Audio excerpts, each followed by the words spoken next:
the roof of the net. Nice one. Straight down the middle. So a good performance from both teams here today. Hi, welcome to Firstpost. I'm Rupha Ramani. Let's get started.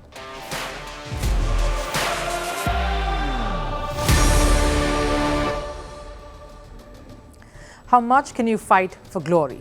Can you fight as a team despite injuries and other setbacks to create opportunities of triumph, like the Indian men's cricket team who outplayed England, an England side that has been now dubbed as cheerleaders? And speaking of embarrassing defeats, Bajrang Punia, India's wrestler, couldn't hold back tears after failing to qualify for the Paris Olympics in the trials held. Who is responsible for this career-threatening loss? And of course, the drama continues at the Formula One circuits too. Who will Red Bull choose? Their star driver and champion Max Verstappen or the team principal Christian Horner? Both are at war and battle lines have been drawn. I'll give you the latest all right here. But first, the headlines in Sports 360. We'll start with football and the Premier League. The blockbuster between Liverpool and Manchester City ended in a 1-1 draw. It was Jurgen Klopp's insistence on a second penalty that grabbed all the headlines. Jeremy Doku caught McAllister with a high challenge in the final seconds, but neither VAR nor the referee gave that as a penalty. Klopp claimed it was a 100% foul.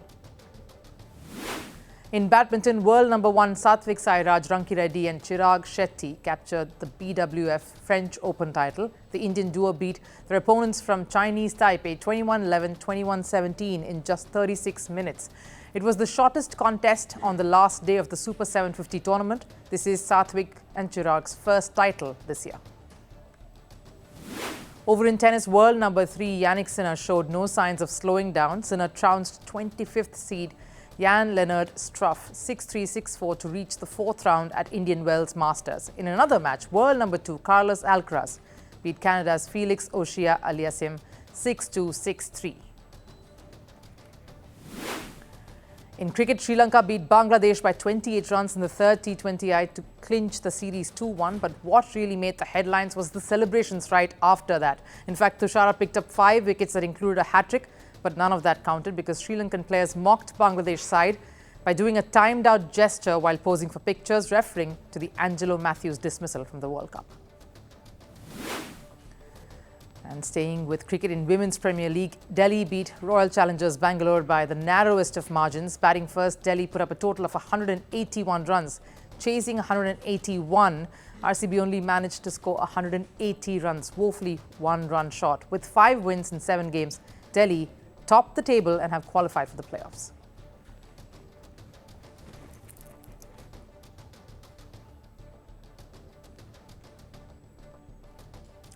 Controversy in sports, they always find companionship. And the latest in that chapter is one that has gripped the sport of wrestling. Indian wrestlers have been making all the headlines for months now. It was not for medals though, or any competitions or winning tournaments. The last many months have been about the protests that many wrestlers in India have staged against the federation. This, of course, grabbed all the headlines. It even got the sports ministry involved. The world body went ahead and even suspended the WFI, or the Wrestling Federation of India. There has been a lot of turmoil that has plagued this sport ever since. And the result of that was, of course, seen yesterday. One of the key faces in this campaign, this fight between the wrestlers and the federation, by that extension, the system itself, has been Bajrang Punia. The same feisty Bajrang Punia who won bronze at the Tokyo Olympics, who has won India gold at the Commonwealth Games and the Asian Games. He has been one of the most inspirational champions, the face of wrestling. He was a picture of gloom and utter helplessness. It's interesting because his WhatsApp DP says, "Champions in tears, and I stand for wrestling." And as he crashed out of the Paris Olympics qualification selection trials in the 65 kg category, he was in tears. Not just him though, Ravi Dahiya as well, a silver medalist at the Tokyo Olympics and one of the most promising talents, also bowed out. Bajrang Punia was in tears after the loss to Rohit Kumar. It was in the semi-finals, as we've said, and the loss was massive. It was 9-1. That was the scoreline. The image I will remember is Ravi Kumar touching Bajrang Punia's feet multiple times after the loss, almost out of embarrassment. And of course, there's some respect there as well of having beaten him so convincingly. It was a bout and it was an important one to seal a spot in the Paris Olympics. Bajrang Punia was heartbroken. He was upset and in a bit of a shock. So much so that he rushed out of the stadium. After losing the bout, he refused to give his samples to testing. It's a procedure. You have to provide your samples to NADA, the National Anti-Doping Agency, for running them through the dope test, and also refused to play his bronze medal clash. Bajrang Punia is a monster on the mat. All these young wrestlers look up to him, including the one who beat him. At 30, he has inspired so many to take up wrestling. He's pretty much the big brother. The way he crumbled in that contest, it was clear. Bajrang Punia was a shadow of his earlier self.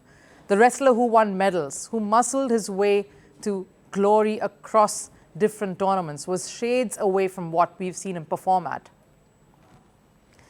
There are many questions being raised now about what went wrong. How could one of the biggest medal hopes for India in wrestling at the Olympics lose to someone far more inexperienced to him, far younger than him? In the trials no less, and in the manner in which he did. Many even saying that Bajrang Punia was spending far more time fighting the fight off the mat rather than preparing for the battles that lie ahead on the mat. Yes, the protests took a long time. It was months away from any form of competition or any training that any of these wrestlers did. They chose to fight the system, and as everyone knows, these things take time. Change of any kind takes time. I feel there are more questions here that are being raised or that I will raise than answers themselves. Should he have abandoned this fight, the protest, his conscience that he was believing in, the fight itself with his friends in the wrestling world, his co-wrestlers in this protest, and focused on his career instead, on his bouts, on his preparation? Because let's face it, the career is now on the line. His career is on the line. That's what athletes dream of, to win for the country, to win medals for their country. But the choice is difficult here because of all that I mentioned just before. Striking a balance between fighting what you believe in and then, of course, fighting for your country, it's tough. And even if he chose not to, did he give himself enough time to recalibrate his own level, his fitness and his abilities before entering the trials? Let's give you the facts too. It's not just him who lost out on an Olympic qualification. Ravi Dahiya, like we mentioned, has missed out too. Another promising hopeful, another Olympic medalist as well. Is the question then just about Bajrang Punia's inabilities to combat and forego his main aim, which is to win medals, and protest instead? Or is the larger question what has happened to some of the most promising wrestlers? For any athlete, it's not just the physical well-being that matters. The mind is just as invested and important in a sport. Many of these wrestlers have been caught in the middle of this face-off that has clearly been taking too much time and has been taking center stage instead. So the other question is, has Bajrang Punia let us down, or has the system itself let Bajrang Punia down? A system that is at crossroads now with the players who form the backbone. The success of any sport is when all stakeholders see eye to eye and work towards the betterment of the sport. Something is surely amiss. What is that exactly? I'll leave you to be a judge of it. The second race, of course, switching to Formula One, concluded in Saudi Arabia, and no prizes to guessing who reigned there.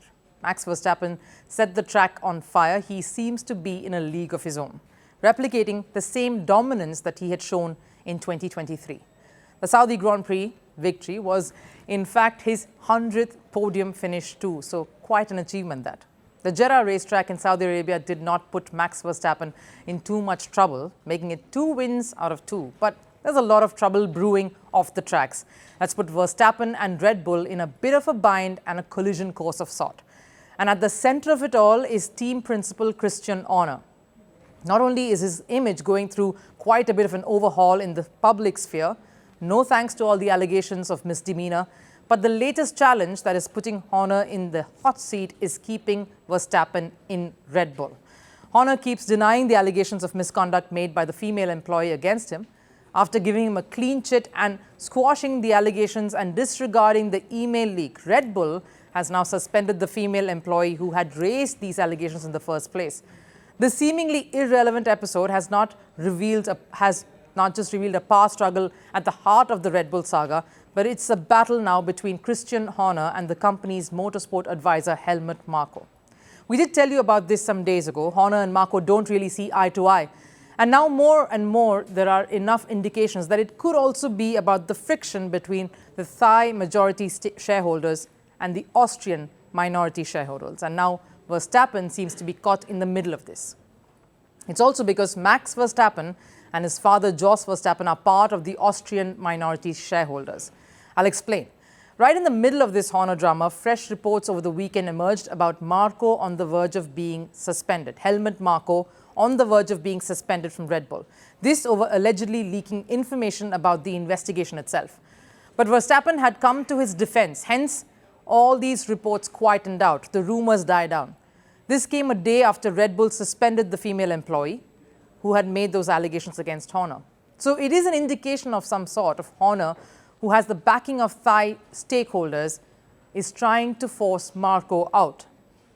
Horner surely wants to secure his own survival and his position, and the best way to do away with all the rivals or those who are standing in his way. Marko has been quite outspoken about the Horner saga over the last many days, and getting him out would have helped Horner's case.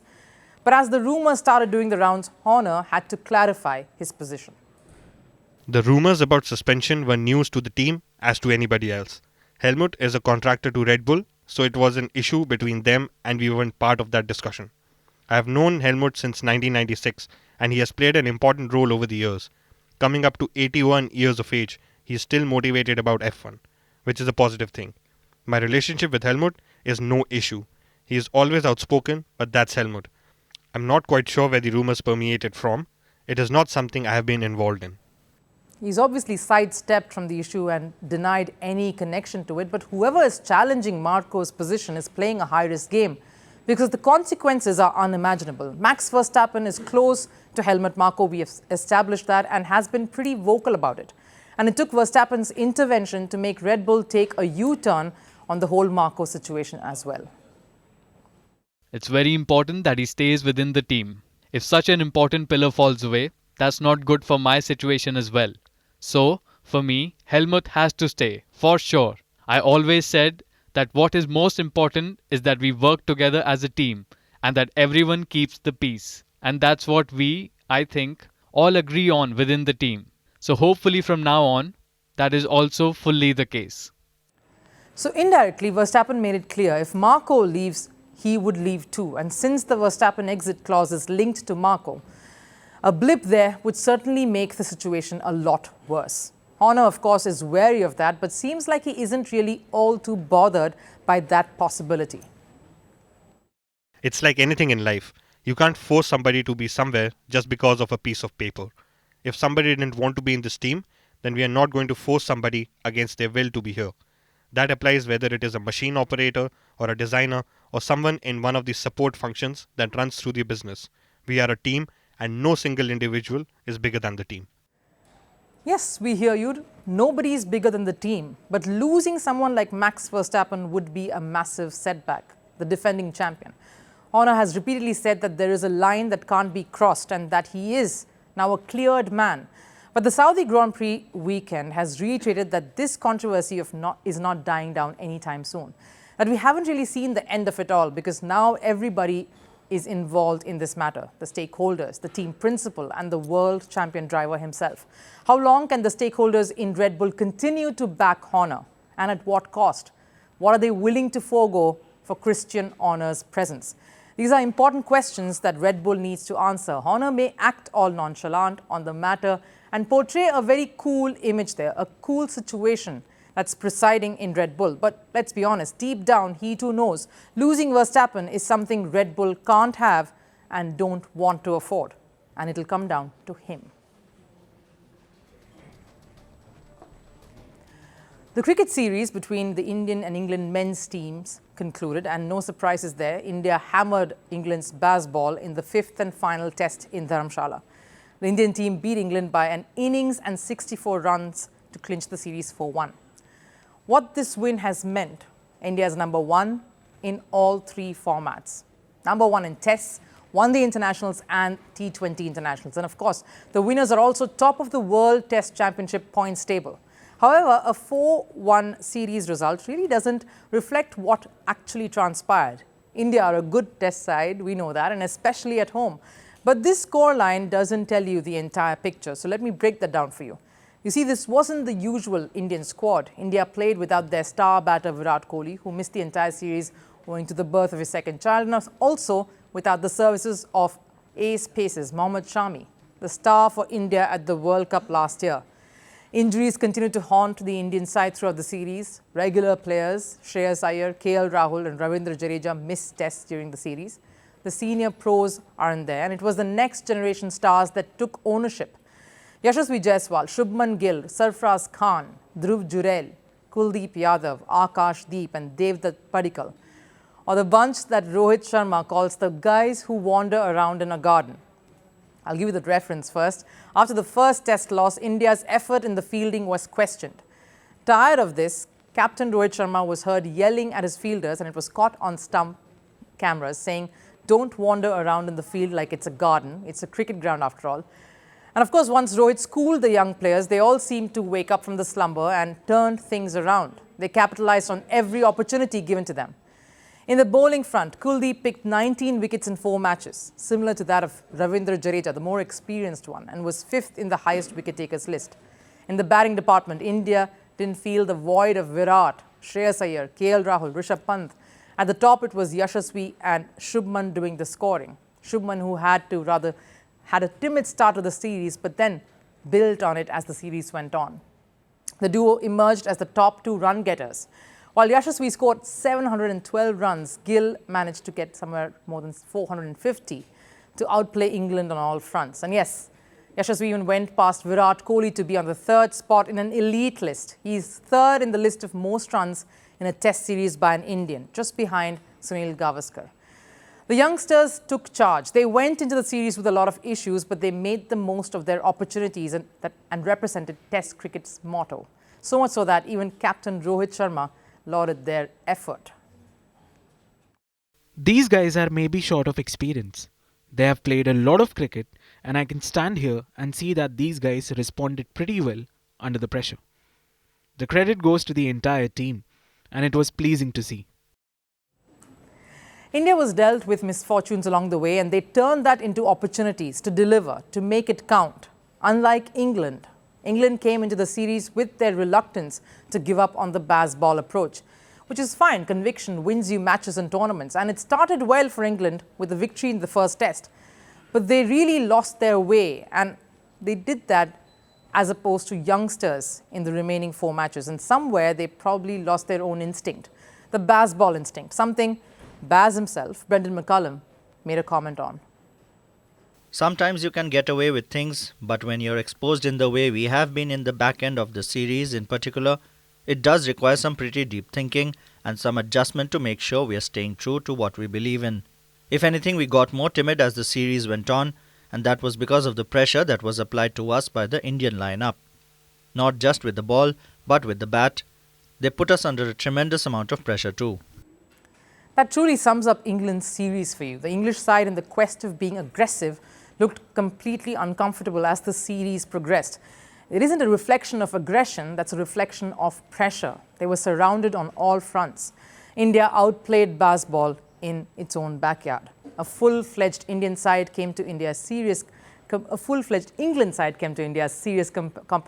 but are leaving the country tattered and rather confused too. What remains for them, of course, is statements, casual remarks like the ones Ben Duckett made, or some banter on the field like Johnny Bairstow taunting Shubman Gill. Like they say, you let your walk match your talk. There is no point in cooking up smart repartees or throwing jibes at the opponent unless you let your bat or the ball do the talking as well. And former England cricketers lashed out at this side for these immature remarks instead of focusing on saving the series and saving some pride too. One of the English side's biggest critiques has been Michael Vaughan, and he's been at it from the very start. And he stood vindicated by this very, very humbling loss. I'm not one for old school preparation. With 3 first-class matches at the start of a tour, those days are gone and it's not needed. But surely with 2 long breaks, you need to get some cricket into the outside of the team so they are ready if required, and to keep those in the 11 on their toes. It also might help players and the team find form. By doing nothing, you get yourself into a catch-22. I do worry it's a backroom team made up of cheerleaders. That's based on what I hear in public. And maybe it's different in the changing room, but players need challenging and questioning at times. He calls them cheerleaders. That's harsh, but here's how I see it. Both these sides were coming in with their own share of misfortunes and opportunities. India faced a few along the way. Ravindra Jadeja getting injured, only got Kuldeep Yadav coming in, and he grabbed the opportunity he was given. KL Rahul's injury made Dhruv Jurel stand up and deliver, and one of the most important knocks for the series. India turned misfortunes into opportunities. England came in with an opportunity of overturning history, breaking the trend and the pattern, and yet they managed to turn that into a pile of misfortune. Even the coach's statement that they were timid just spoke volumes of how they themselves were doubting their own approach and their attitude. In the quest to break the norm, they were broken. And we'll go back to the drawing board, probably for some more inspiration. We're at the end of the show, but still there's time for last serve. Stumpy, Miratova, Shera, Benny the Bull. The sports buff would, of course, know that these are some very, very famous mascots of sporting events over the years. Some of the most loved and remembered ones. But let's meet Milo and Tina, the faces of Winter Olympics 2026, who visited the Games Village to supervise the progress.